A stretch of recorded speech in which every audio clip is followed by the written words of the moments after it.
Kok nangis, Bu? Ini One Team Press itu diisi oleh orang-orang yang memang punya komitmen besar ya terhadap masa depan bangsa dan negara, bukan terhadap keluarga. Ya, Langsir mau kemana, Pak? sampaikan pulang ke Solo, tanggal 20 nanti pulang ke Solo. Terima kasih, Bapak. Terima kasih, Bapak. Orang-orang beriman, jangan sampai sebagian di antaramu itu merendahkan, apalagi menghina sebagian yang lain. Beliau dari dulu sudah menghadapi itu. Waktu beliau dipitnah sebagai penjahat HAM apa segala macam, semua udah dihadapin gitu. Hari ini adalah titik-titik di mana saya mengakhiri tugas dari kabinet di bawah pimpinan Presiden Jokowi dan Wakil Presiden Ma'ruf Amin.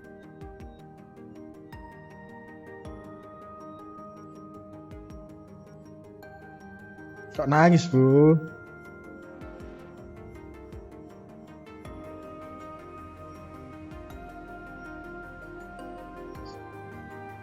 Nangis, Bu. Saya berharap semua kontribusi dan dedikasi ini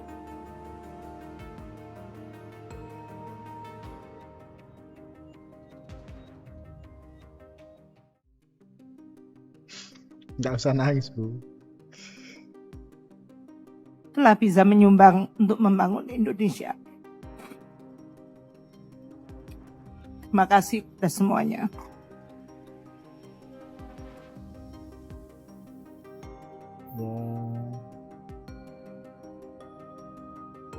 Terima kasih.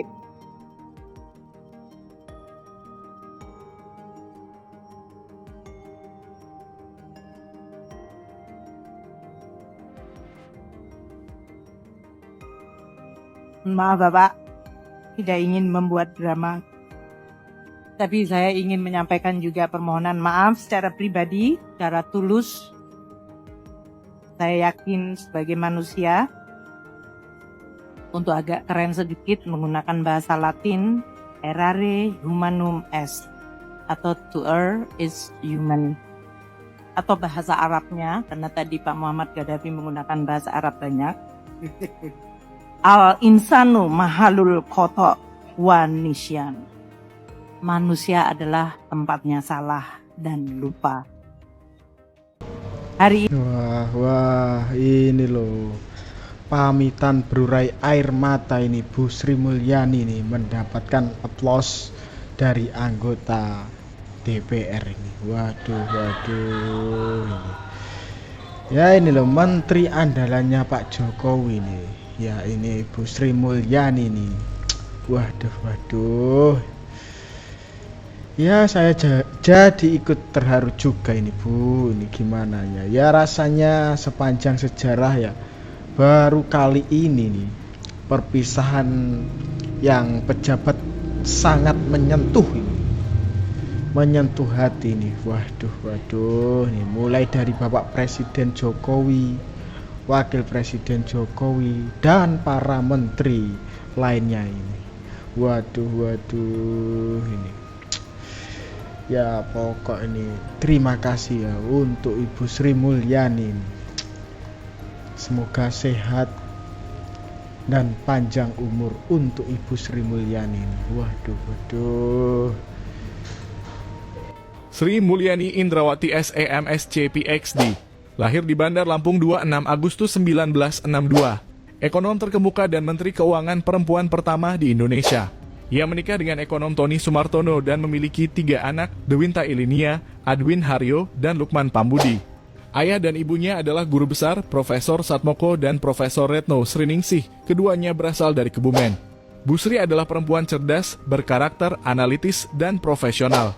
Ia adalah orang Asia pertama yang menjabat Direktur Pelaksana Bank Dunia.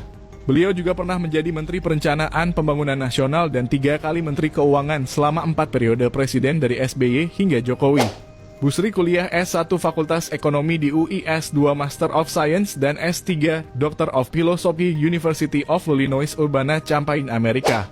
Bu Sri juga pernah dinobatkan sebagai Menteri Keuangan terbaik Asia, wanita paling berpengaruh ke-23 di dunia, dan wanita paling berpengaruh kedua di Indonesia. Sri Mulyani Indrawati SEMSC. Mantap bener ini, mantap pol boy. Ya ini loh, Ibu Sri Mulyani ini bukan orang dari partai ini, tapi yang mampu membangun Indonesia ini, membangun bangsa Indonesia ini dengan ilmunya ini. Waduh, mantap bener ini. Sri Kandi dari Menteri Pak Jokowi ini. Wah ini. Ya Menteri ini, Bu Sri Mulyani adalah perempuan cerdas yang bisalah menginspirasi perempuan di Indonesia ini. Tak lepas dari itu bukan Bu Sri Mulyani lagi ya, maksudnya selain dari Bu Sri Mulyani ada juga Sri Kandi yang ya sama hebatnya lah, yaitu Bu Retno Marsudi ini. Waduh, ini juga Sri Kandi kebanggaan Indonesia ini. Ya. Gimana menurut kalian ini soal sosok kedua Sri Kandi yang saya sebutkan tadi? Ya coba tulis di kolom komentar ya. Yuk kita lanjutkan video selanjutnya ini.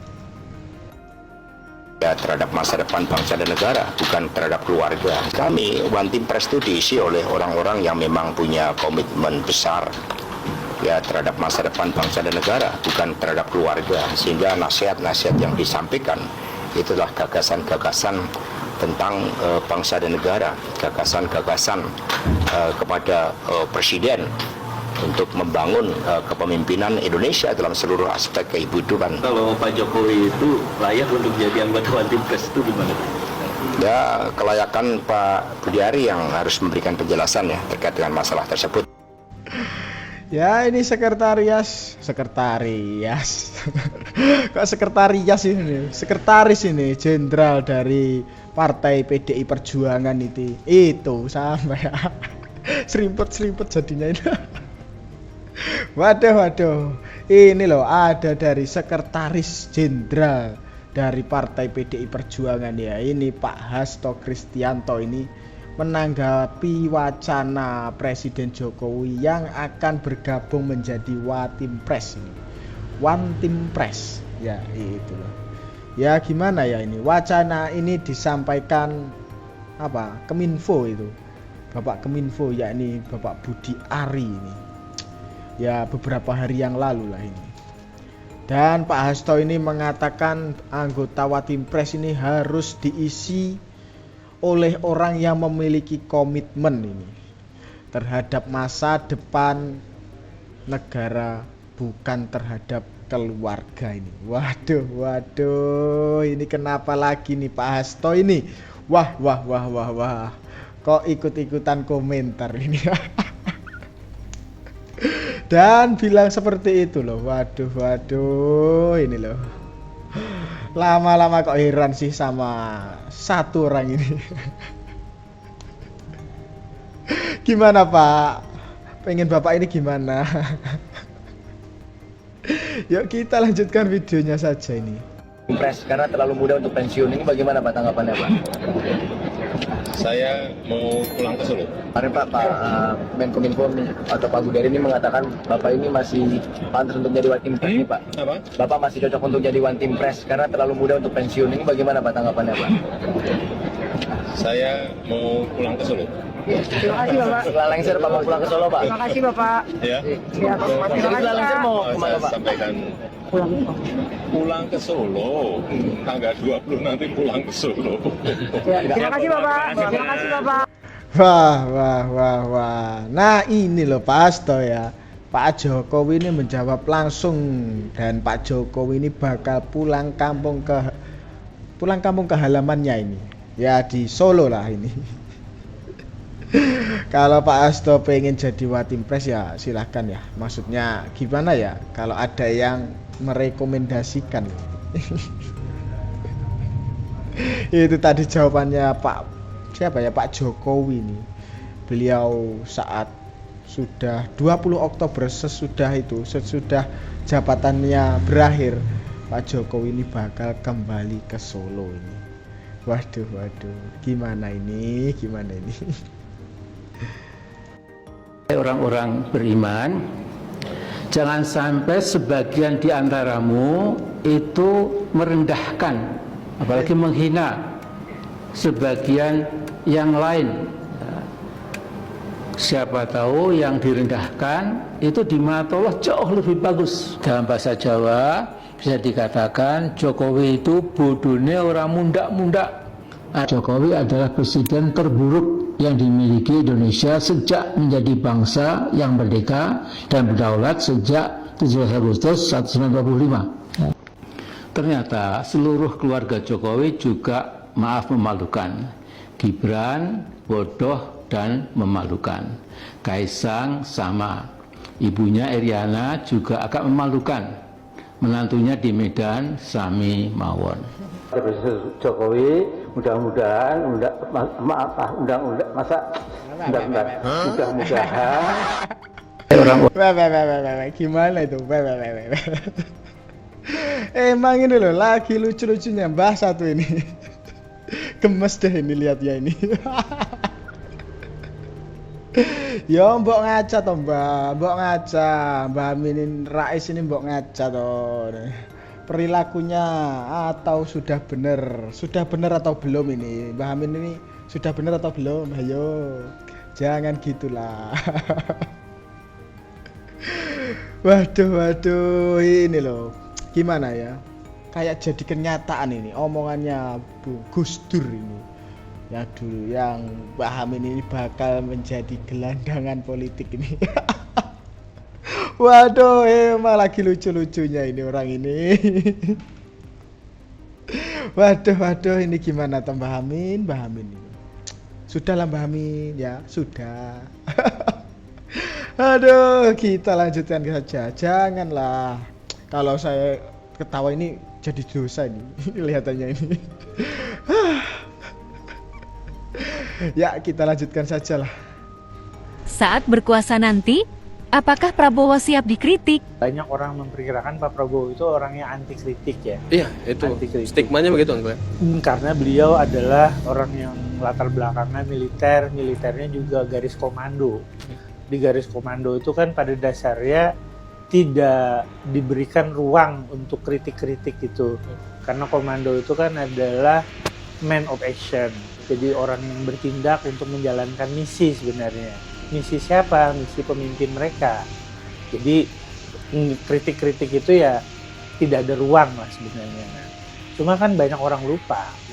Pak Prabowo itu setelah karir militer, beliau itu mendirikan partai politik. Jadi beliau adalah orang yang sudah bertransformasi sebenarnya. Dari seorang tentara komando menjadi politisi. Dan biasa banget, bukan lagi kritik yang Pak Prabowo terima itu. Pak Prabowo itu menghadapi perlawanan, menghadapi fitnah, menghadapi pengkhianatan itu lebih keras dari kritik. Kalau kritik, beliau dari dulu sudah menghadapi itu. Waktu beliau difitnah sebagai penjahat HAM apa segala macam, semua udah dihadapin. Nah, cuma bahkan tadi opini publik di zaman tertentu itu sangat tidak berpihak sama beliau dan beliau tetap berjalan gitu. Nah, apakah Pak Prabowo lolos menjadi seorang demokrat saat belum berkuasa? Lolos, berhasil beliau. Beliau tidak pernah kemudian membalas kritik dengan kekerasan. Beliau tidak pernah membalas fitnahan kemudian dengan persekusi gitu, nggak pernah. Nah, apakah Pak Prabowo akan lolos terhadap berbagai macam kritik tadi pada saat beliau sudah berkuasa? Kalau saya yakin Pak Prabowo pasti lolos. Pada saat beliau berkuasa, bahkan mungkin beliau lebih baik lagi. Kenapa saya mengatakan begitu? Karena Pak Prabowo itu orang yang udah selesai dengan dirinya sendiri. Itu satu pertama. Perasaan beliau menghadapi berbagai macam kritik itu tidak terlalu penting buat beliau. Perasaan beliau itu bisa beliau atasi. Karena beliau sudah selesai dengan dirinya sendiri. Kemudian kecintaan beliau terhadap Indonesia, terhadap rakyat Indonesia, terhadap bangsa Indonesia, terhadap kejayaan negara itu lebih besar sebenarnya daripada rasa tidak suka beliau dengan orang-orang yang melakukan fitnah, kritik terhadap beliau tadi. Jadi cintanya yang lebih besar itu dengan mudah menutup dorongannya untuk sakit atau untuk membalas sebenarnya. Saat Wah, ini loh nih. Gimana ya nih, Pak Prabowo ini udah siap dari dulu ini. Ya jangankan dihina, dikritik, dicaci, difitnah, atau dikira anti Pancasila. Ya lihat sajalah sekarang. Pak Prabowo ini sudah menerima semuanya ini. Ya tidak ada yang gimana ya, beliau ini bakal balas dendam, itu tidak ada ini. Waduh, ini gimana ini? Ya gimana ya, Pak Prabowo ini sangatlah tegas. Dan gimana ini, suka ya tidak sukalah ya bermain-main. Beliau ini sangat mencintai tanah air ini. Waduh ini. Ya beliau ini tidak sukalah menyakiti sesama, karena beliau ini sangat bijaksana dan baik banget ini orangnya ini. Asli ini. Waduh, ini gimana menurut kalian ini? Coba tulis di kolom komentar ini. Tapi indeks demokrasi di pemerintahan terakhir Bapak terus menurun, Pak. Ada tanggapan Pak soal itu, Pak? Ya, demokrasi kita, pemilu berjalan dengan baik, pemilu berjalan dengan demokratis, orang mau berserikat, berpendapat, ingin berorganisasi, semuanya nggak ada yang dihambat. Tiap hari orang memaki-maki presiden juga kita dengar, orang membuli presiden juga kita dengar, orang kalau mengkritik hampir tiap detik lah ada terus. Tapi indeks demokrasi. Wah, ini loh. Gimana ini menurut kalian ya, punya presiden sesabar ini dengan sifat-sifatnya ini? Waduh ini bisa dibilang ya presiden paling sabar ini, Pak Jokowi ini. Ya gimana ya, beliau begini ini memang hanya untuk kebaikan bersama ini. Ya beliau tidak ingin memecah belah bangsa Indonesia ini. Pak Jokowi pengen Indonesia ini menjadi lebih baik lagi ini. Dan Pak Jokowi ini juga pengen memajukan Indonesia lah. Ya itulah pantesan Pak Jokowi ini tidak pernah membalas semua kritikan, semua fitnahan, semua caci makiannya yang dilayangkan untuk beliau ini. Waduh ini loh, Pak Jokowi ini bisa dibilang hanya kerja ini. Pak Jokowi tidak bisa ditakut-takuti dan tidak bisa dibeli. Kita punya presiden hebat yang tidak bisa ditekan dan tidak bisa dibeli. WTO itu adalah organisasi perdagangan dunia yang harusnya mengizinkan negara yang kelas menengah seperti Indonesia menjadi negara maju dan industri, bukan terus-terusan di kelas menengah. Kenapa dia takut? Dia takut Indonesia kalau sampai menjadi negara industri akan menjadi saingan berat. Dia tidak mau kita punya uang banyak untuk membangun negara kita. Dia mau kita hanya mengekspor mentah. Ini yang kita hadapi. Jangan berpikir ya, tadi Pak Bahlil katakan Finlandia, Inggris, Amerika memproteksi negaranya puluhan tahun lalu. Kenapa kita nggak boleh? Padahal kita melakukan hal yang sama yang pernah mereka lakukan dulu sampai mereka menjadi negara besar. Dan sesudah mereka besar, mereka bilang nggak boleh proteksi. Kenapa? Kecuali proteksi itu untuk segelintir orang. Ini untuk kepentingan bangsa. Pak Jokowi. Nah itu tadi ya, pencerahan dari Bang Ara ini sangat mantap pokoknya. Ya gimana ya, ini itulah kehebatan dari Pak Jokowi ini.